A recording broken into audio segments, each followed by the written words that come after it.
It is now at a point where even degreed people who have gone to school, studied in the highest institutions of the land, sorry, they are not able to discern the nonsense that comes to their phone. They're calling me and asking me if it's true. Wow, you just insulting educated people, right? That's how inadvertently you've just done. Yeah, you've literally just insulted the educated people that you refer to just now. Now, I'm not gonna sit up here and say, cause me never did it. Me never did it. I'm not gonna sit up here and say those people didn't call your phone and you know to get clarifications on or confirmations on stuff that they've come across that they've seen on their phone. I'm not saying that, but the way you word it, brother, comes across like you're insulting their intelligence. No, that's just my opinion. That I'm not dwell no more than that on that. So let's just make him continue. It's amazing. They don't know that there is an entire industry called fake news. Wow, then that an industry set up just to do that. Them that's stupid. They call it entertainment. Wow. And if you fall for it, them say, but it's not my fault. You know, should I know better? Yes, I agree with that. But a lot of people don't know better. Okay, so I'm going to stop him right there, sir. Now, he make a good point. Not a lot of people know better. A lot of people are susceptible and naive. But then to ban educated people in that respect, yes, some educated people who live a very sheltered life, yeah, we could argue that they're naive. But here's the thing, we're all naive to a certain degree. We're all ignorant to a certain degree. No one person on this planet is all-knowing and all-seeing. So there's things that I am naive to. There's things that I'm ignorant of. You understand me? And that's the same thing with Prime Minister Holness. He don't know everything. There's millions of things that Andrew Holness is ignorant of. There's millions of things that Andrew Holness is naive to. No matter how you're old and you're 100-year-old. Because there's one thing I know. The more you know is the more you realize you don't know. The more you learn, the more you realize you don't know. It's that simple. So, yes, I will agree that some people could be susceptible and naive and whatever. But at the same time, the tone you use is kind of insulting. And yes, you did say that some of those people would turn around and say, well, you should have known better. Well, yes, because let's put it this way. When politicians say anything, yeah, it doesn't surprise me at all. It doesn't disappoint me at all because me know better. So that's a state of mind. I've reached the state of mind over the years that when politicians jump in front of camera and with a mic and say anything, see me here when I'm attack.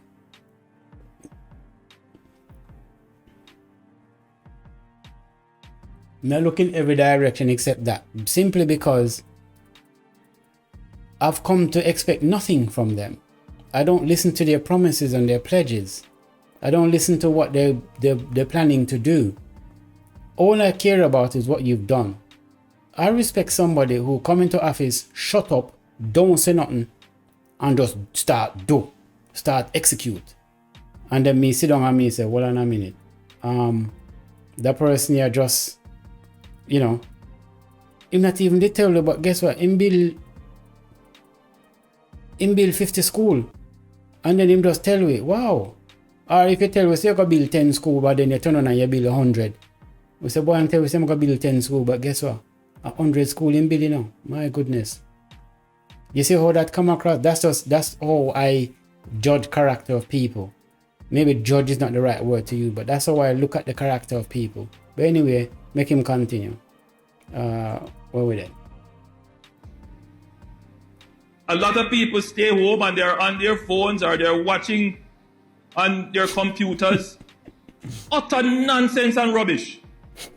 But they're not able to discern that it is not so. You're insulting people. Because as long as they see it on TV or it appears to them on their screen, nonsense and rubbish.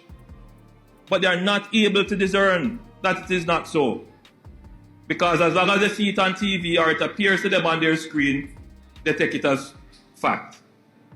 But that's not the world in which we live in. Okay, so I'm going to stop him right there, so. Now, let me pan over back to me for a second. Now, he said something that I agree with. And that is, you know, A lot of people see things on television and they take it as gospel. That number of people are reducing with each generation. I would say that. My generation as compared to my mom's or parents' generation, my dad's generation, compared to my grandparents' generation, and so on and so forth. Each generation, I would say, is not as naive and as susceptible to everything that they see on television to take it as gospel or to believe it to be true. People are more and more waking up and questioning things, okay? And going out and doing research and educating themselves on stuff that they don't know. And that has become more easy with the advent of social media and the internet. Because right now, if I don't know anything, I can Google it, I can YouTube it, I can Wikipedia it. Do you understand me? There's so many different avenues for you to search and get information to educate yourself on stuff. So, but not everybody. Some people just lazy and can't bother. Then just use them computer and play games and do whatever them do and watch social media. I spend most of my time on my computer when I'm on it doing work. I very rarely go on it and actually watch, like social media stuff. I'm not that much active in that respect. Unless I have something to post, I'm not really engage. But that's just me. So what he's saying, half of him say me agree and half me disagree. You understand me? So let's just carry on in that respect. So let me come over back and just make him go and play. Unmoderated information is being presented. Unmoderated. Now, there are societies that we look on them and say, these societies are the beacons of freedom. Okay. And in those societies, they have recognized the dangers of allowing this kind of unregulated free flow of misinformation to reign. In countries like Canada, for example, even in the United States, they have taken steps through their Senate, through their Congress, through their Parliament, to call in the social media companies and say, listen, we see where your social media platforms have tried to influence our elections. You have to moderate, because they realize it is creating a problem. It is an accelerant for conspiracies. Wow. It is being used to mislead and misinform. Okay. So I'm saying to you, the young people here today. Right, I'm not going to stop him right there, so I'm letting him say a lot. No, I'm going to be quick with this one. Now, he did mention all this stuff, but here's the thing. When these governments around the world, he mentioned Canada, America, he didn't mention the UK. When they call in these social media executives, because that's what he's referring to, and so to get them to regulate the information that's being put on their platforms, what he failed to tell you is that this was during the time of when there was terrorism and during the time of election. Now, what he also didn't tell you is that this was only where a party felt like the social media platform in particular wasn't putting out information that was in their favor. So let's put it this way. Let's say somebody was putting out lies, but the lies they were putting out was benefiting the sitting government at the time. You think they would have contacted these executives and call them into the White House or whatever and tell them so they need to regulate? They wouldn't do that, because then they'll be shooting themselves in the foot. They only did that because the lies and the fake news and whatever else it was bleeding over and drowning out whatever truth they wanted to put. Now, I agree you need to have some type of regulating around that, but regulating the social media space is a dangerous slippery slope, in my opinion. This is one of the reasons why you have Elon Musk, who have since then taken over Twitter and bought it and own it outright and took it off of the stock market, where it's not a public traded company anymore, where he can now moderate and regulate it the way he sees fit.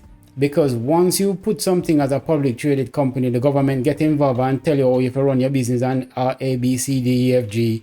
But when it's a private company in that entity, he can do what he wants to do with it. And one of the things Elon Musk spoke out strongly about was just the censorship, meaning Whereas you're regulating fake news, the double side to that is, or the downside to that is, a lot of stuff that was actually truth were being labeled as fake news and labeled as lies in an attempt to censor and quell those voices because they were speaking the truth. Now, some of them were lying, some of the news was fake news, we understand that.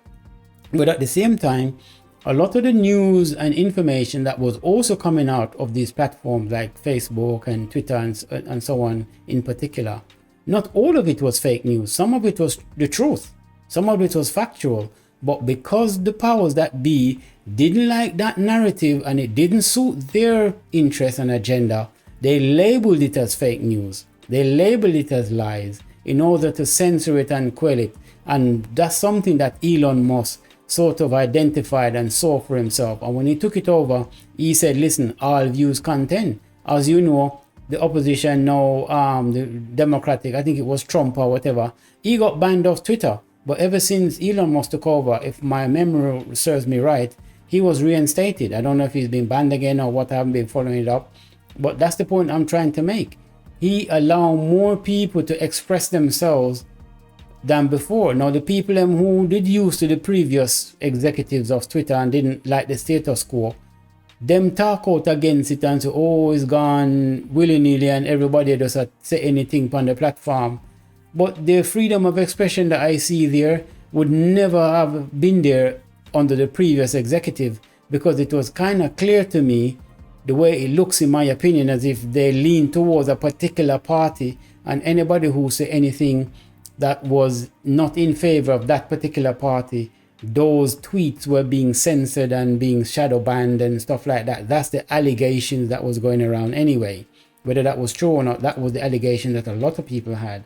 Now, having said that, Elon must make it different. Now, when it comes to Facebook, a lot of people were saying Facebook was used to do all sorts of stuff to spread fake news and lies. So some of it is true, but in not all cases is true. But then there's the situation where sometimes the truth is labeled as lies and fake news just because the power that be that's in power at the time, it didn't suit their interests and their agenda. So they were able to label something what it's not, just to get it shoved out or deleted or shadow banned or whatever.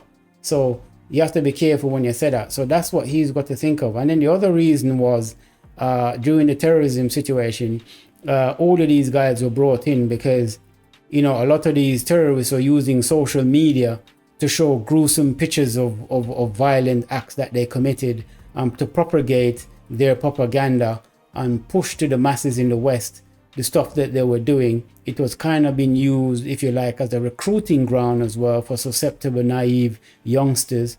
And a lot of them, we've heard the news of a lot of them leaving the UK and going over to the Middle East to join up and to be fight them one people and all that type of stuff.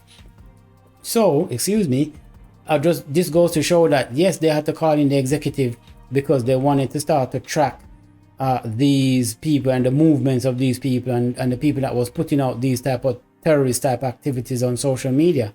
That's now been quelled completely. You don't see that anymore. So that's one of the main reasons why these social media executives were called in. It wasn't about regulating them because of whatever. So we just have to differentiate between the real reasons why stuff are being done as opposed to what Andrew Holness is saying. Even though what he's saying is not entirely a lie, but I don't think he sort of expounded on the matter clearly enough as the way I just did.